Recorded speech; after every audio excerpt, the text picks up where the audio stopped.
सुप्रभात आप सभी को। आज हम क्लास 9th की बुक क्षितिज की पाठ नंबर 2 को पढ़ने वाले हैं, जिसका नाम है ल्हासा की ओर। इसको राहुल शंकरतायन ने लिखा है। पाठ को शुरू करने से पहले हम राहुल शंकरतायन के जीवन के बारे में कुछ पढ़ते हैं।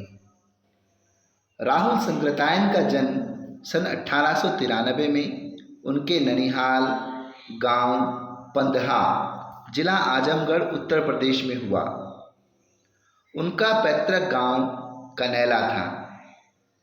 उनका मूल नाम केदार पांडे था। उनकी शिक्षा काशी, आगरा और लाहौर में हुई। सन 1930 में उन्होंने श्रीलंका जाकर बौद्ध धर्म ग्रहण कर लिया। तब से उनका नाम राहुल सांकृतायन हो गया। राहुल जी पाली, प्राकृत, अपभ्रंश, तिब्बती, चीनी, जापानी, रूसी सहित अनेक भाषाओं के जानकार थे, इसलिए उन्हें महापंडित भी कहा जाता था। सन 1963 में उनका देहांत हो गया। राहुल सांकृतायन ने उपन्यास, कहानी, आत्मकथा, यात्रावाद, जीवनी, आलोचना, शोध आदि अनेक विधाओं में साहित्य सृजन किया।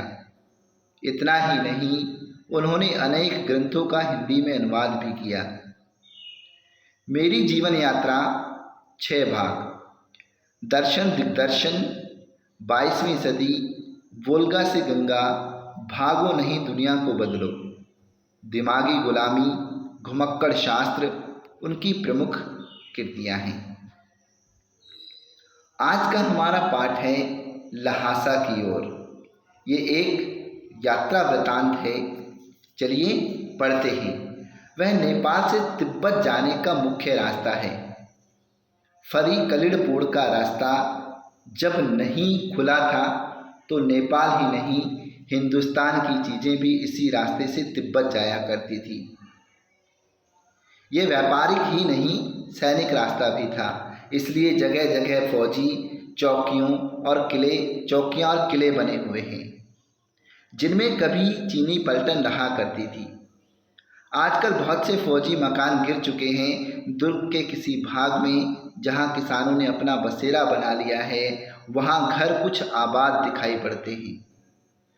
ऐसा ही परित्यक्त एक चीनी किला था। हम वहाँ चाय पीने के लिए ठहरे। तिब्बत में यात्रियों के लिए बहुत सी तकलीफ़ें भी हैं और कुछ आराम की बातें भी। वहाँ जाति पाति, छुआछूत का सवाल ही नहीं है और ना ही औरतें पर्दा ही करती हैं। बहुत निम्न श्रेणी के भिखमंगों को लोग चोरी के डर से घर के भीतर नहीं आने देते। नहीं तो आप बिल्कुल घर के भीतर चले जा सकते हैं, चाहे आप बिल्कुल अपरिचित हों।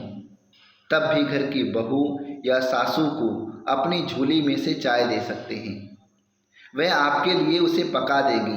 मक्खन और सोडा नमक दे दीजिए, वह चाय चौड़ी में कूटकर उसे दूध वाली चाय के रंग में बना के मिट्टी के टोटीदार बर्तन में रख के आपको दे देंगी। यदि बैठक की जगह चूल्हे से दूर है और आपको डर है कि सारा मक्खन आपकी चाय में नहीं पड़ेगा, तो आप खुद जाकर चौड़ी में चाय मथ कर ला सकते हैं। चाय का रंग तैयार हो जाने पर फिर नमक मक्खन डालने की जरूरत होती है। परित्यक्त चीनी किले से जब हम चलने लगे तो एक आदमी राहदारी मांगने आया। हमने वह दोनों चिट्टे उसे दे दी। शायद उसी दिन हम थोड़ला के पहले के आखिरी गांव में पहुंच गए। यहाँ भी सुमति के जान पहचान के आदमी थे और भिखमंगे रहते भी ठहरने के लिए अच्छी जगह मिली। 5 साल बाद हम इसी रास्ते लौटे थे और भिखमंगे नहीं, एक भद्र यात्री के वेश में घोड़ों पर सवार होकर आए थे। किंतु उस वक्त किसी ने हमें रहने के लिए जगह नहीं दी और हम गांव के एक सबसे गरीब झोपड़े में ठहरे थे। बहुत कुछ लोगों की उस वक्त की मनोवृत्ति पर ही निर्भर है। खासकर शाम के वक्त छड़ पीकर बहुत कम होश हवास को दुरुस्त रखते हैं।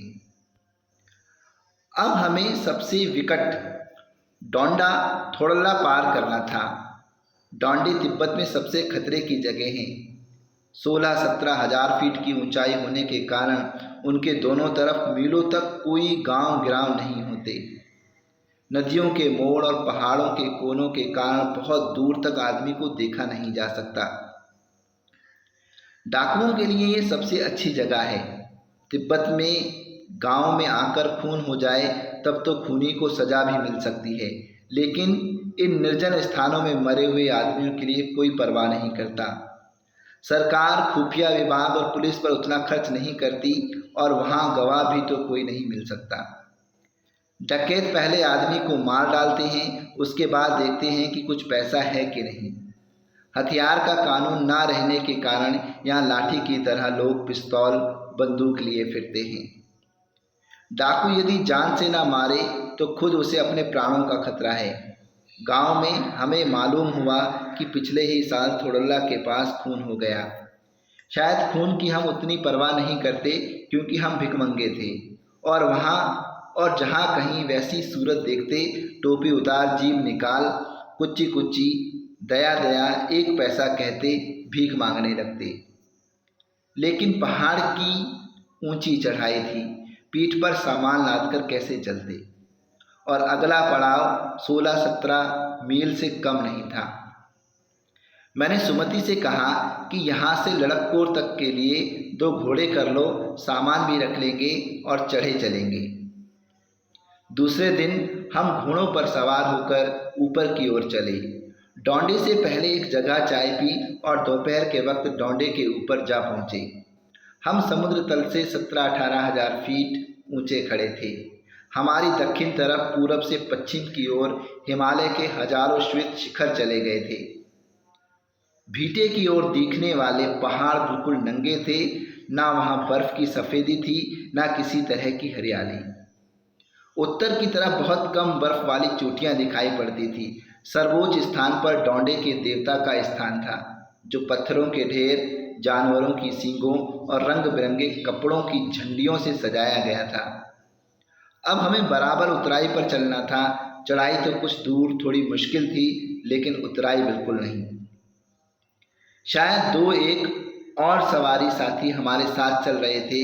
मेरा घोड़ा कुछ धीमे चलने लगा। मैंने समझा कि चढ़ाई की थकावट के कारण ऐसा कर रहा है और उसे मारना नहीं चाहता था। धीरे धीरे वह बहुत पिछड़ गया और डॉन क्विक्सतो की तरह अपने घोड़ों पर झूमता हुआ चला जा रहा था। जान नहीं पड़ता था कि घोड़ा आगे जा रहा है या पीछे। जब मैं जोर देने लगता तो वह और सुस्त पड़ जाता। एक जगह 2 रास्ते फूट रहे थे। मैं बाएं का रास्ता ले 1.5 मील चला गया। आगे एक घर से पूछने में पता लगा कि लड़कोर का रास्ता दाहिने वाला था। फिर लौटकर उसी को पकड़ा। 4-5 बजे के करीब मैं गांव से मील भर पर था तो सुमति इंतजार करते हुए मिली। मंगोलों का मुंह वैसे ही लाल होता है और अब तो वह पूरे गुस्से में थे। उन्होंने कहा, मैंने 2 टोकरी कंडे फूं डाले, 3-3 बार चाय को गर्म किया। मैंने बहुत नरमी से जवाब दिया, लेकिन मेरा कसूर नहीं है मित्र। देख नहीं रहे हो कैसा घोड़ा मुझे मिला है। मैं तो रात तक पहुंचने की उम्मीद रखता था। खैर, सुमति को जितनी जल्दी गुस्सा आता था उतनी ही जल्दी वह ठंडा भी हो जाता था। लड़कपुर में वह एक अच्छी जगह पर ठहरे थे।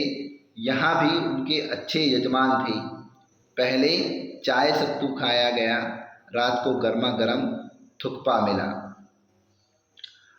अब हम तिडरी के विशाल मैदान में थे, जो पहाड़ों से घिरा टापू सा मालूम होता था, जिसमें दूर एक छोटी सी पहाड़ी मैदान के भीतर दिखाई पड़ती है। उसी पहाड़ी का नाम है तिडरी समाधिगिरी। आसपास के गांव में भी सुमति के कितने ही यजमान थे। कपड़े की पतली पतली चिरी बत्तियों के गंडे खत्म नहीं हो सकते थे, क्योंकि बोध गया से लाए कपड़े के खत्म हो जाने पर किसी कपड़े से बोध गया का गंडा बना लेते थे। वह अपने यजमानों के पास जाना चाहते थे। मैंने सोचा, यह तो हफ्ता भर उधर ही लगा देंगे। मैंने उनसे कहा कि जिस गांव में ठहरना हो उसमें भले ही गंडे बांट दो, मगर आसपास के गांव में मत जाओ।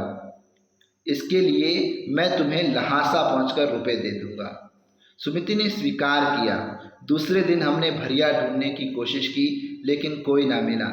सवेरे ही चल दिए होते तो अच्छा था, लेकिन अब 10-11 बजे की तेज धूप में चल पड़ रहा था।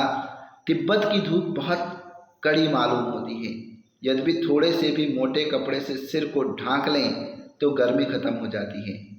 आप 2 बजे सूरज की ओर मुंह करके चल रहे हैं। ललाट धूप से जल रहा है और पीछे का कंधा बर्फ हो रहा है। फिर हमने पीठ पर अपनी अपनी चीजें लादी, ठंडा डंडा हाथ में लिया और चल पड़े। यद्यपि सुमति के परिचित तिडरी में भी थे, लेकिन वह एक और यजमान से मिलना चाहते थे, इसलिए आदमी मिलने का बहाना कर शेखर विहार की ओर चलने के लिए कहा। तिब्बत की जमीन बहुत अधिक छोटे बड़े जागीरदारों में बटी है। इन जागीरों का बहुत ज़्यादा हिस्सा मठों के हाथ में है। अपनी अपनी जागीर में हर एक जागीरदार कुछ खेती खुद भी कराता है, जिसके लिए मजदूर बेगार में मिल जाते हैं। खेती का इंतजाम देखने के लिए वहाँ कोई भिक्षु भेजा जाता है, जो जागीर के आदमियों के लिए राजा से कम नहीं होता। शेखर की खेती के मुखिया भिक्षु नमसे बड़े भद्र पुरुष थे। वह बहुत प्रेम से मिले। हालांकि उस वक्त मेरा भेष ऐसा नहीं था कि उन्हें कुछ भी ख्याल करना चाहिए था। यहाँ एक अच्छा मंदिर था, जिसमें कंजूर बुद्ध वचन अनुवाद की हस्तलिखित 103 पोथियाँ रखी हुई थी। मेरा आसन भी वहीं लगा। वह बड़े मोटे कागज पर अच्छे अक्षरों में लिखी हुई थी। एक एक पोथी 15-15 शेर से कम नहीं रही होगी। सुमति ने फिर आसपास अपने यजमानों के पास जाने के बारे में पूछा। मैं अब पुस्तकों के भीतर था, इसलिए मैंने उन्हें जाने के लिए कह दिया। दूसरे दिन वह गए। मैंने समझा था कि 2-3 दिन लगेंगे, लेकिन वह उसी दिन दोपहर बाद चले आए। तिडरी गांव वहाँ से बहुत दूर नहीं था। हमने अपना अपना सामान पीठ पर उठाया और भिक्षु नमसे से विदाई लेकर चल पड़े। तो ये था लहासा की ओर। इसको राहुल शंकरदायन ने लिखा है। ये एक यात्रा वृत्तांत था। आपको अगर अच्छा लगा तो आप इसको लाइक और कमेंट जरूर करें।